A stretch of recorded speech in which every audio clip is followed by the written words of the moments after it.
Hey everyone, and welcome back to Happy Hour with HR, a podcast about navigating corporate spaces without compromising your wellness. I'm your host, DrMoe, and today in this episode, in this video, I'm going to be talking about two different entities that, when they meet in the corporate sector, it's like two titans clashing together. Yes, it is a force, my darling. It is a force to see. It is a force to be a part of. It is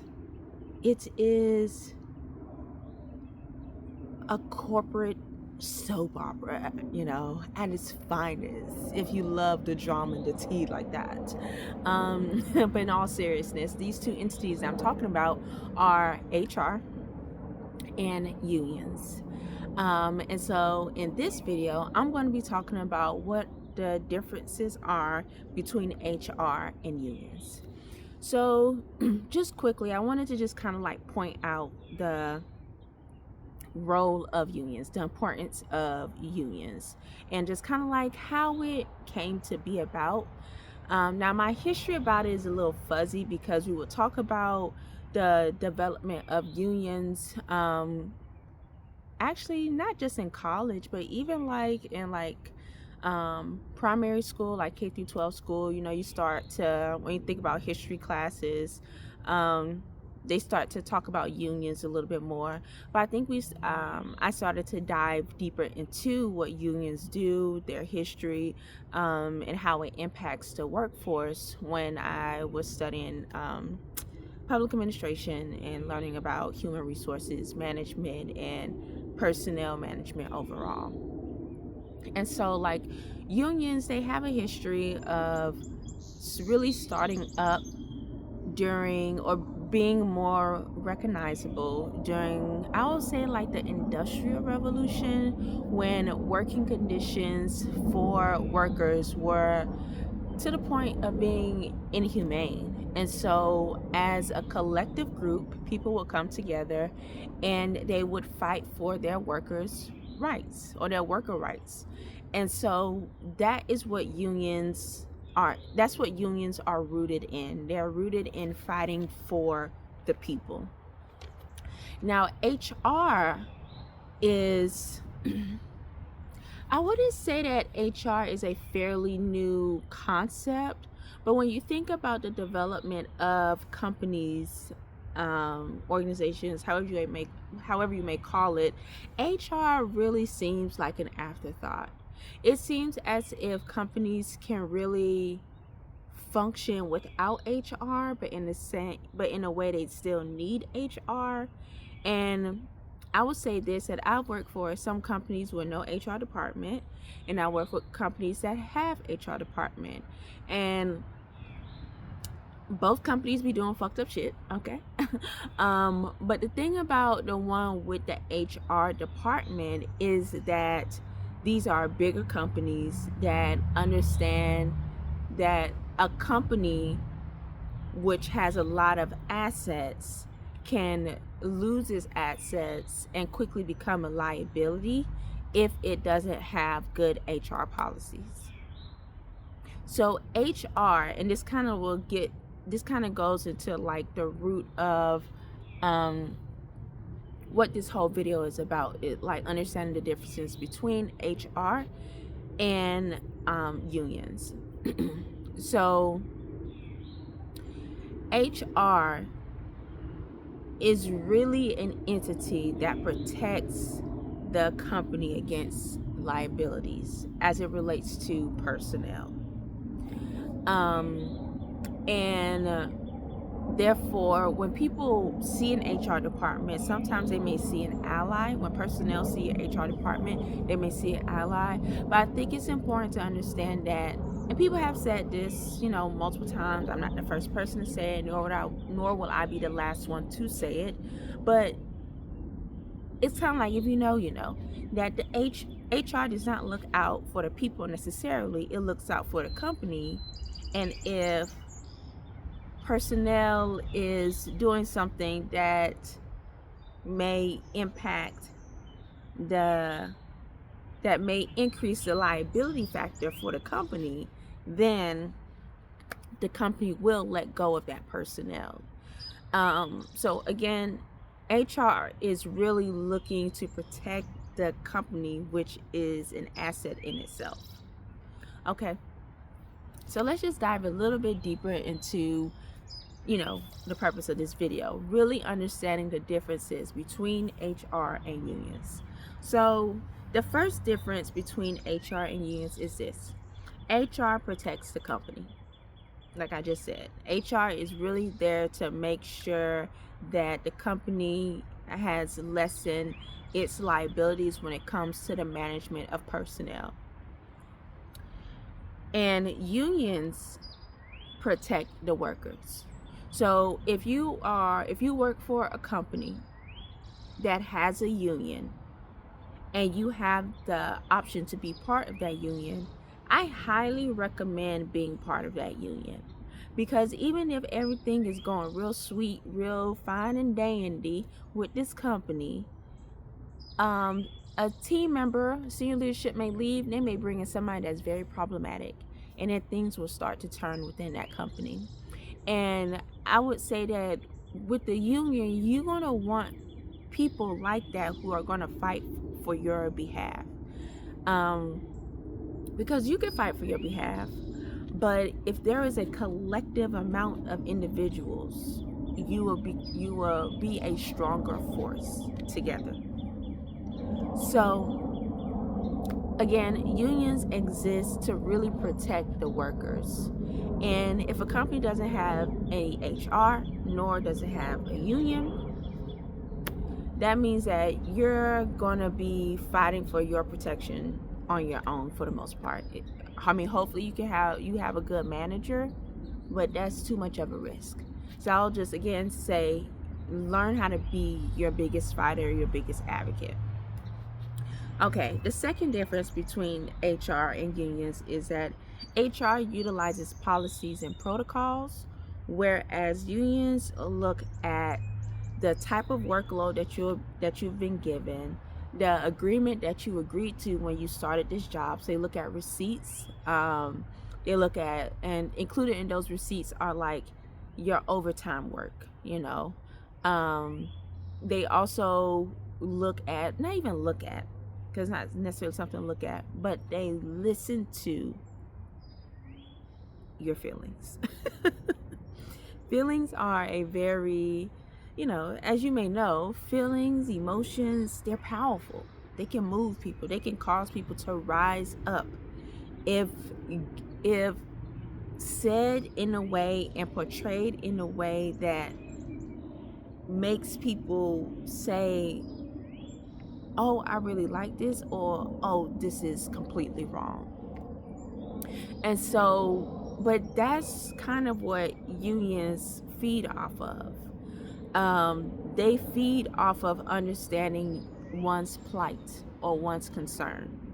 And so for HR, they really, when it comes to dealing with situations or bringing issues up for discussion, they really look at policies and protocols. So they really see, did you follow the policies and protocols that are in place to make sure that you are treated in a respectable manner at this place of employment?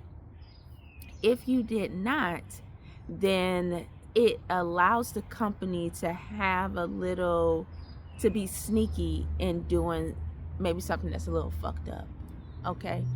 And so, but that's what HR really relies on. They really rely on that paper trail of, these are the steps that we have in place in case things like this happen. Whereas unions more so they talk to you. They understand what is going on with your job role, what is going on with your department, how is the relationship between you and your supervisor. Do you feel like it's something that is toxic?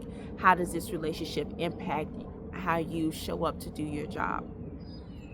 So they really look at, again, the people, whereas HR really look at the policies in place.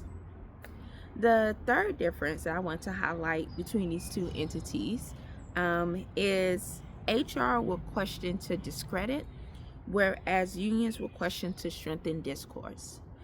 Now, what I mean by HR will question to discredit, like I mentioned in tip number 2, in the second difference, HR relies heavily on policies in place. So they are heavy on the paper trail, and they're heavy on following the steps. So going back to the difference number 3, they will listen to you to see whether or not you followed the steps that they've put in place to make sure that things or issues are handled in the correct manner as possible. And yeah, so that's why when you have an issue at your job and you reach out to HR, make sure you also have followed the steps in place before you get to HR, so that they understand that you are doing exactly what the protocol says.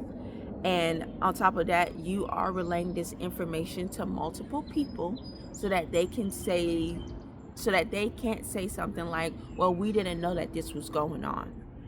No, because I told the person that caused me to feel uncomfortable. I told management.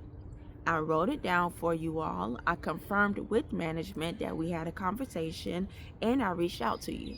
So there's a plethora of paper trail. There's more information. There's more people that know the necessary information. Therefore, HR cannot discredit the issues that you may come across or the issues that you have raised up. Now, when it comes to unions will question to strengthen discourse. Their thing is that they need to understand what is going on with the people. So they're going to question you and better understand, why are you bringing this issue up to the forefront? What is it doing for you, or how is it impacting you in your performance at this job? And so the more they can talk to you, the more they can better understand where you're coming from, the more that they can find holes in how the company is not showing up based off of what you're saying, the better their argument. And so, how much time I got left? Okay. And so, yeah. And like, I know I gave examples more so about issues that you may have in the workplace, but even when it comes to benefits, HR and unions, they're going to be fighting for different things. Like, HR is going to when it comes to your benefits, it's almost as if they're going to give you the bare minimum. They're always going to look at what is not the standard, but what are, like, again, like for example, a salary. They're going to look at what is the best industry practice when it comes to paying for or paying a project manager.